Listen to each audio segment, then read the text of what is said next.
Does the government work for us, or do we work for the government?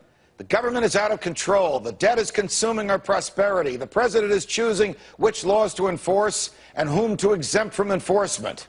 Tonight, whatever happened to the Constitution?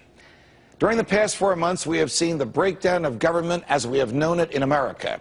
In June, the Supreme Court of the United States ruled that police officers may lawfully break down the door of an apartment or home on the basis of what they or their dogs are smelling from inside the home. This is the same excuse for breaking down doors that governments in Eastern Europe used for generations, and we fought a Cold War against them for doing so. It might happen to your neighbor, it might happen to your children, it might not ever happen to anyone you know. But who would want to live in a society where that can happen? Sadly, we all live in such a place. It is here. In April of this year, while the Congress was on its spring break, President Obama announced that he was bombing military targets in Libya in order to prevent a humanitarian disaster. He claimed that our troops were not engaging in hostilities or war because none of them have been killed and because all of their killing is being done from the air and not from the ground. He said that it would be over in weeks, not months.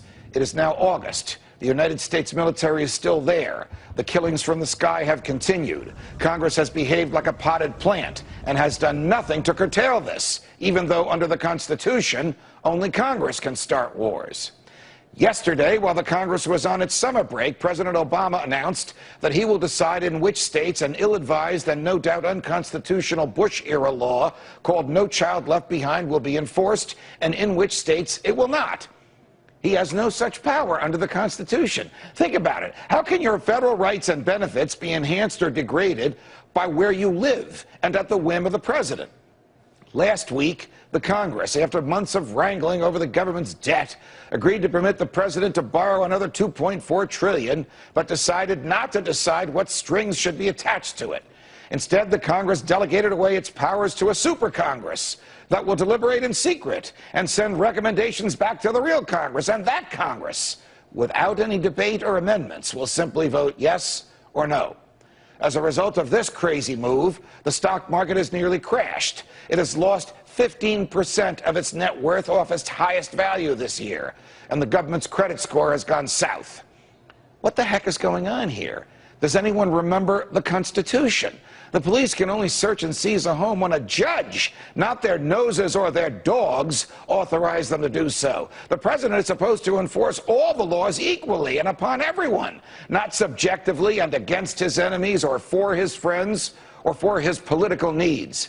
And the Congress is supposed to deliberate on everything in public, with robust debate amongst all 535 members so that we know what they've said and what they're doing. Not just 12 of them in secret. And how can a problem caused by too much borrowing and spending possibly be cured by more borrowing and spending? Freedom Watch is your night watchman, and sadly, there is much for us to watch.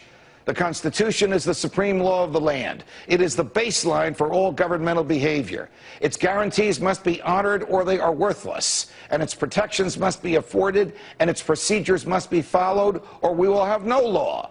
And where there is no law, there will be chaos. America, I am sorry to say, chaos is coming. As I speak, there is chaos in England, in Ireland, in Portugal, in Spain, in Italy, and in Greece. There is chaos here in our stock market. There is chaos here in our economy. There is chaos here in our culture. There is chaos here in the federal government. The chaos is because the people we have sent to the government have ignored the supreme law of the land. Instead of following the Constitution, they have attempted to change it. Instead of long-term values, they have opted for short-term gain and quick fixes. Instead of openness, they have given us secrecy. If the Constitution means what it says, it compels freedom and openness and restrains the government and compels it to obey its own laws.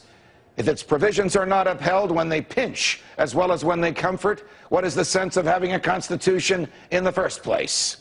Tomorrow on Freedom Watch, Senator Rand Paul, live from Iowa, where he is campaigning for his father for president. From New York, defending freedom every night of the week. Good night, America.